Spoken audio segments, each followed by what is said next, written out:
મારું નામ ચહેરાભાઈ ભેમજીભાઈ પોત્રોડ, ગામ રાણોલનો વતની છું। તાજેતરમાં કમોસમી વરસાદના લીધે ખેડૂતોને ભારે નુકસાન થયું હતું, જેમાં રાજ્ય સરકારના મુખ્યમંત્રી શ્રી ભૂપેન્દ્રભાઈ પટેલ સાહેબ દ્વારા જે ખેડૂતો માટે 10,000 કરોડ જેટલું માતબર પેકેજ જાહેર કરવા બદલ રાજ્યના મુખ્યમંત્રી શ્રી ભૂપેન્દ્રભાઈ પટેલ સાહેબનો હું આભાર માનું છું।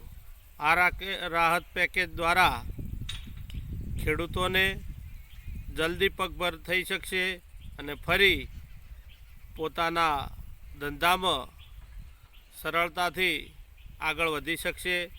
એ માટે ફરી એકવાર રાજ્યના મુખ્યમંત્રી શ્રી ભૂપેન્દ્રભાઈ પટેલ અને સરકારનો હું ખૂબ ખેડૂતો વતી આભાર માનું છું।